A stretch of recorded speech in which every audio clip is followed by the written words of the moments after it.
بسم اللہ الرحمن الرحیم۔ گرین ڈیتھ، مصنف مظہر کلیم ایم اے۔ عمران سیریز۔ عمران نے بٹاسوں کے گیٹ کی طرف بڑھتے ہوئے جوزف اور جوانا سے کہا اور پھر خود بھی نیچے اتر آیا، جبکہ بٹاسو اس دوران پھاٹک پر لگی ہوئی زنجیر کو زور زور سے کھٹکھٹا رہا تھا۔ عمران، جوزف اور جوانا تینوں بٹاسوں کے ساتھ جا کر کھڑے ہو گئے۔ جوزف بٹاسوں کے پیچھے کھڑا تھا، جبکہ جوانا اور عمران اس کے دائیں بائیں موجود تھے۔ تھوڑی دیر بعد پھاٹک کھلا اور ایک لمبا ترنگا اور ٹھوس جسم کا مقامی آدمی باہر آ گیا۔ پھر اس سے پہلے کہ وہ یا بٹاسو کچھ بولتا، جوانا نے اچانک آنے والے کو گردن سے پکڑا اور مخصوص انداز میں اچھال کر کھلے ہوئے پھاٹک کے اندر پھینک دیا۔ اسی لمحے بٹاسو کے حلق سے بھی چیخ نکلی اور وہ بھی ہوا میں قلابازی کھاتا ہوا ایک دھماکے سے پھاٹک کے اندر جا گرا۔ ان دونوں کو مرنا نہیں چاہیے، عمران نے واپس جیپ کی طرف مڑتے ہوئے کہا، جبکہ جوانا اور جوزف تیزی سے اندر داخل ہو گئے۔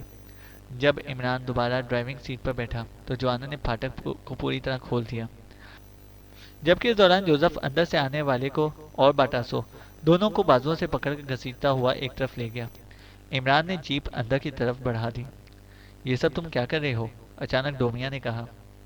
تمہیں صحیح سلامت تمہارے قبیلے تک پہنچانے اور ان لوگوں سے انتقام لینے کے لیے جنہوں نے تمہارے والد کو ہلاک کیا ہے سارا بندوبست کر رہا ہوں، عمران نے مسکراتے ہوئے جواب دیا تو ڈومیا بے اختیار مسکرا دی۔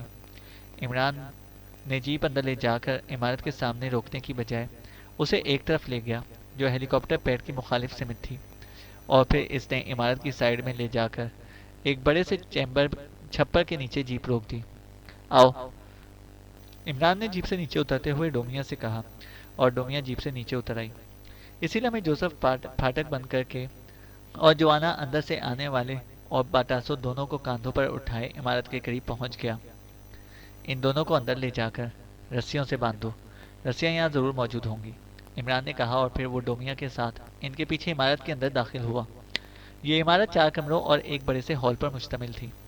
ایک کمرہ دفتر کے انداز میں سجایا گیا تھا، جبکہ ایک کمرہ ڈرائنگ روم کے انداز میں تھا۔ 2 کمرے بیڈ رومز تھے، جبکہ بڑے ہال میں صوفے اور کرسیاں موجود تھیں۔ ان کا انداز دیکھ کر لگتا تھا کہ اسے سٹنگ روم کے طور پر استعمال کیا جاتا ہوگا۔ جوزف اور جوانا بٹاسو اور اندر سے آنے والے کو سٹنگ روم میں لے گئے۔ تم بھی یہیں بیٹھو، میں اس دفتر کو چیک کر لوں، عمران نے کہا، اور ڈومیا کے آگے بڑھ جانے کے بعد وہ دفتر میں داخل ہو گیا اور پھر اس نے دفتر کی تلاشی لینا شروع کر دی، لیکن وہاں صرف ایک لانگ رینج ٹرانسمیٹر کے سوا اور کوئی قابل ذکر چیز موجود نہ تھی۔ البتہ ایک الماری میں جدید ترین اسلحہ کافی تعداد میں موجود تھا۔ عمران لانگ رینج ٹرانسمیٹر اٹھائے دفتر سے نکلا اور سٹنگ روم کی طرف بڑھ گیا۔ جب وہ سٹنگ روم میں داخل ہوا تو جوزف اور جوانا بٹاسو اور دوسرے آدمی کو رسیوں کی مدد سے کرسیوں پر باندھنے میں مصروف تھے۔ رسیاں اس کمرے میں موجود تھیں، جوانا نے رسی باندھتے ہوئے عمران سے کہا، اور عمران نے اس بات میں سر ہلا دیا۔ ڈومیا ایک طرف کرسی پر خاموش بیٹھی یہ سب کچھ ہوتے دیکھ رہی تھی۔ عمران بھی اس کے ساتھ والی کرسی پر بیٹھ گیا۔ اب اندر سے نمودار ہونے والے کو ہوش میں لے آؤ، اس کا نام یقیناً راگو ہی ہوگا، عمران نے کہا تو جوانا نے اس آدمی کا منہ اور ناک دونوں ہاتھوں سے بند کر دیا۔ چند لمحوں بعد جب اس کے جسم میں حرکت کے تاثرات نمودار ہونے لگے تو اس نے ہاتھ ہٹا لیے۔ اب تم دونوں باہر جا کر نگرانی کرو اور سنو، ہو سکتا ہے کہ وہ سانچے ہیلی کاپٹر پر وقت سے پہلے آ جائے، تو جب تک ہیلی کاپٹر اتر نہ جائے اس وقت تک تم نے کسی صورت بھی سامنے نہیں آنا، عمران نے جوزف اور جوانا کو ہدایت دیتے ہوئے کہا، اور ان دونوں نے اس بات میں سر ہلا دیے، اور پھر وہ دونوں کمرے سے باہر چلے گئے۔ اسی لمحے اس آدمی نے کراتے ہوئے آنکھیں کھول دیں۔ چند لمحوں تک تو اس کی آنکھوں میں دھند سی چھائی رہی، پھر اس کی آنکھوں میں شعور کی چمک ابھر آئی، اور شعور بیدار ہوتے ہی اس نے بے اختیار اٹھنے کی کوشش کی، لیکن ظاہر ہے بندھے ہوئے ہونے کی وجہ سے وہ اٹھنے کی بجائے صرف کسمسا کر رہ گیا۔ تمہارا نام راگو ہے؟ عمران نے اسے مخاطب ہو کر کہا تو وہ چونک پڑا، اور پھر اس نے غور سے عمران اور اس کے ساتھ بیٹھی ہوئی ڈومیا کو دیکھنا شروع کر دیا۔ کون ہو تم؟ اور یہ بٹاسو؟ اور تم؟ کیا مطلب؟ یہ تم نے مجھے کیوں باندھ رکھا ہے؟ اس آدمی نے حیرت بھرے لہجے میں کہا۔ جو میں نے پوچھا ہے اس کا جواب دو، پھر تمہیں سب کچھ بتا دیا جائے گا، عمران نے قدرے سرد لہجے میں کہا۔ ہاں، میرا نام راگو ہے، لیکن تم کون ہو؟ راگو نے اسی طرح حیرت بھرے لہجے میں کہا۔ ہم تمہارے باس سانچے سے ملنے آئے ہیں، وہ ہیلی کاپٹر پر یہاں پہنچا ہے. اس نے تمہیں یقیناً ٹرانسمیٹر پر کال کی ہوگی. عمران نے نرم لہجے میں کہا. ہاں، لیکن اس نے تو صرف بٹاسوں کے بارے میں کہا تھا کہ وہ کوئی مشروب اور 2 عورتیں لے کر آئے گا اور اسے $1000 دے کر بھیج دوں. لیکن تم نے تو اسے بھی میرے ساتھ ہی مان دیا ہے، اور یہ بے ہوش بھی ہے. راگو نے ہونٹ چباتے ہوئے کہا. وہ بھول گیا ہوگا. بہرحال میں نے بٹاسوں کے ساتھ آنا تھا اور سانچے سے ملاقات بھی کرنی تھی.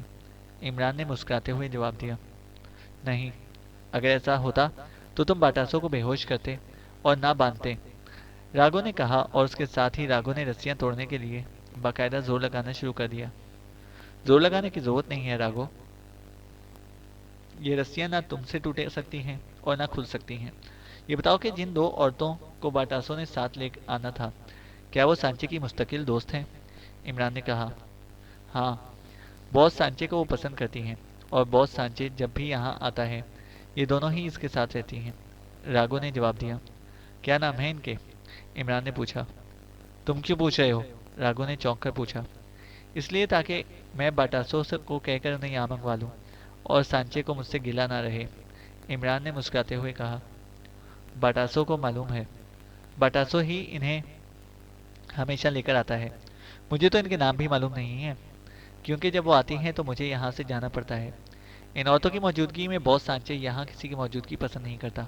راگو نے جواب دیا. پھر بھی وہ ان کے کچھ نام تو لیتا ہوگا. اب بھی تو اس نے تمہیں کال کرتے ہوئے ان کے بارے میں نام لے کر ہی بتایا ہوگا. عمران نے کہا. نہیں، باس سانچے نے کہا تھا کہ بٹاسو مشروب اور 2 عورتیں لے آئے گا.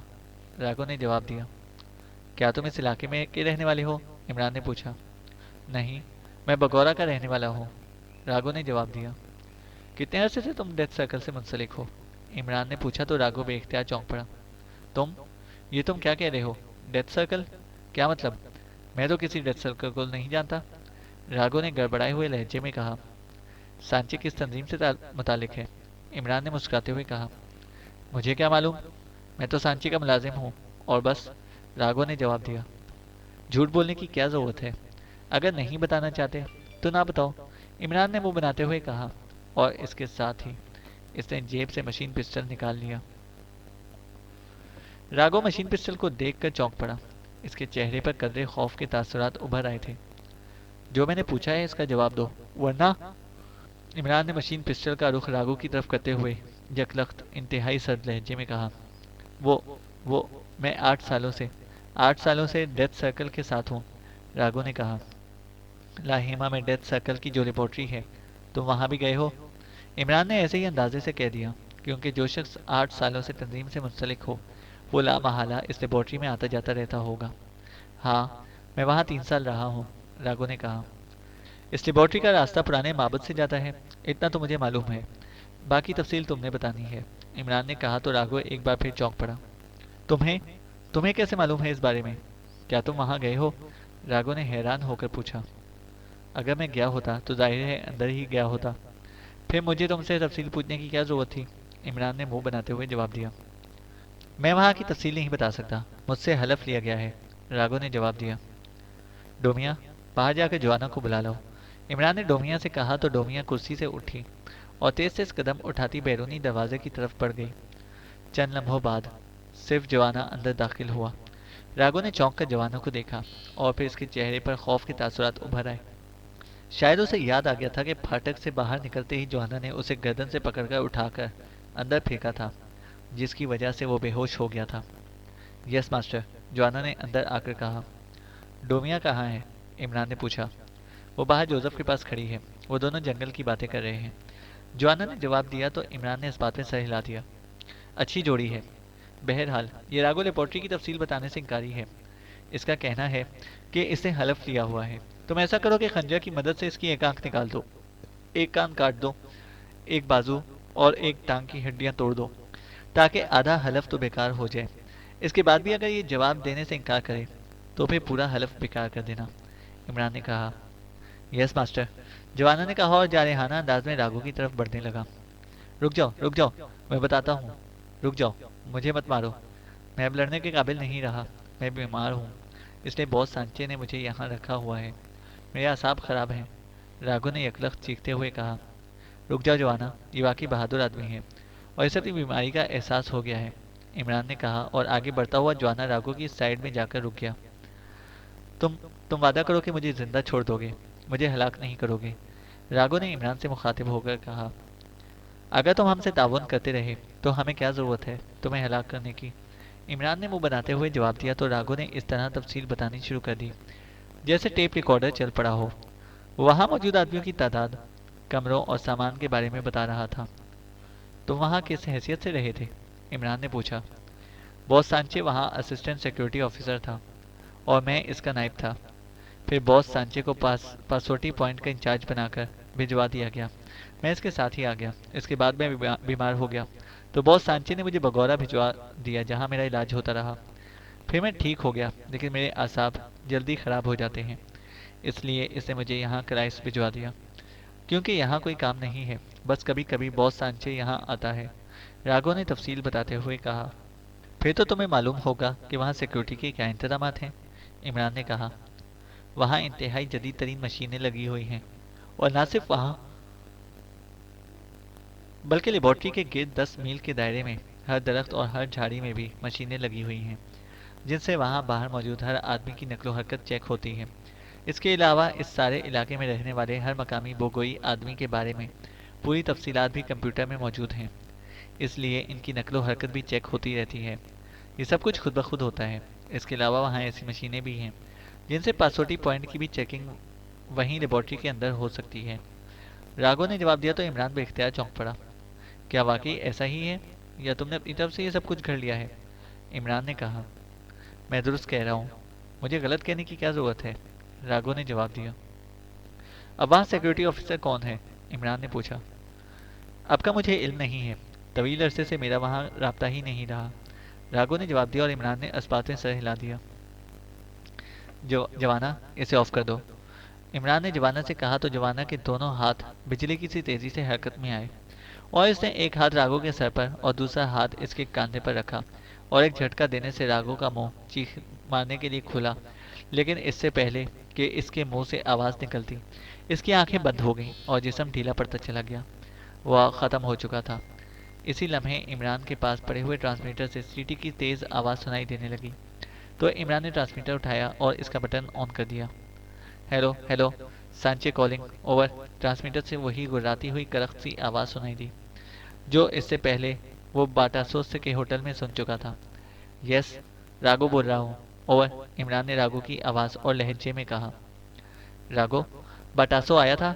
کیا وہ اپنا کام جو اس کے ذمہ لگایا گیا تھا وہ کر گیا ہے یا نہیں؟ اوور، سانچے نے کہا۔ یس باس، اور میں نے آپ کے حکم کے مطابق $1000 اسے دے دیے ہیں، اوور، عمران نے کہا۔ اوکے، اب میں تمہارے پاس پہنچنے کے لیے روانہ ہو رہا تھا، اس لیے میں نے سوچا کہ پہلے پوچھ لوں، اوور اینڈ آل، دوسری طرف سے ایک بار پھر مطمئن لہجے میں کہا گیا، اور اس کے ساتھ ہی رابطہ ختم ہو گیا تو عمران نے ٹرانسمیٹر آف کر دیا اور پھر سے ہاتھ میں پکڑے کرسی سے اٹھ کھڑا ہوا۔ آؤ، تاکہ اس سانچے کا شایان شان استقبال کیا جا سکے۔ اسے یہاں بلوانے کے لیے مجھے کافی محنت کرنا پڑی ہے، عمران نے مسکراتے ہوئے کہا، اور جوانا بھی اسبات میں سر ہلا دیا۔ اور پھر وہ دونوں آگے پیچھے چلتے ہوئے جب باہر آئے تو وہاں جوزف اور ڈومیا دونوں مسلسل باتوں میں مصروف تھے۔ وہ جنگل کے واقعات کے بارے میں بات چیت کر رہے تھے۔ جوزف اور جوانا، تم دونوں ہیلی پیڈ کے سائڈ میں موجود درختوں کی اوٹ میں ہو جاؤ، لیکن خیال رکھنا کہ اوپر سے سانچے کو نظر نہ آ سکو، ورنہ وہ تمہیں دیکھتے ہی ہوشیار ہو جائے گا۔ میں اور ڈومیا عمارت کے اندر اوٹ میں رہیں گے، ہو سکتا ہے کہ سانچے کے ساتھ اور آدمی بھی ہوں، اس لیے تم دونوں نے ہوشیار رہنا ہے۔ اگر سانچے اکیلا ہوا تو تم نے وہیں رہنا ہے، لا محالہ وہ عمارت میں آئے گا تو میں اسے کور کر لوں گا، اور اگر اس کے ساتھ آدمی ہوئے تو پھر تم دونوں نے ان آدمیوں کا خاتمہ کر دینا ہے، عمران نے انہیں ہدایات دیتے ہوئے کہا۔ یس باس، جوزف نے کہا، اور پھر وہ جوانا کے ساتھ اس طرف کو بڑھ گیا جہاں باقاعدہ ہیلی پیڈ بنا ہوا تھا۔ اس سے کچھ فاصلے پر گھنے درختوں کا جھنڈ بھی تھا اور خاصی اونچی جھاڑیاں بھی تھیں۔ جوزف اور جوانا دونوں ان جھاڑیوں کی اوٹ میں ہو گئے۔ چونکہ ان کے اوپر گھنے درخت بھی تھے اس لیے اوپر سے انہیں نہ دیکھا جا سکتا تھا۔ تم اندر جا کر کمرے میں بیٹھ جاؤ، عمران نے ڈومیا سے کہا تو ڈومیا سر ہلاتی ہوئی اندر کمرے کی طرف بڑھ گئی۔ عمران ستون کی اوٹ میں کھڑا ہوا تھا۔ پھر کافی دیر کے بعد ہیلی کاپٹر کی مخصوص آواز سنائی دینے لگی اور چند لمحوں بعد ایک بڑا سا لیکن خاصا تیز رفتار ہیلی کاپٹر پیڈ پر اترتا ہوا نظر آنے لگا۔ پھر ہیلی کاپٹر پیڈ پر اتر آیا اور اس کا انجن بند ہونے کے ساتھ ہی اس کا دروازہ کھلا اور ایک آدمی ہیلی کاپٹر سے باہر آ گیا۔ اس کے جسم پر خاکی رنگ کا چست لباس تھا۔ اس کا قد و قامت عمران سے ملتا جلتا تھا۔ وہ نیچے اتر کر حیرت سے ادھر ادھر دیکھنے لگا۔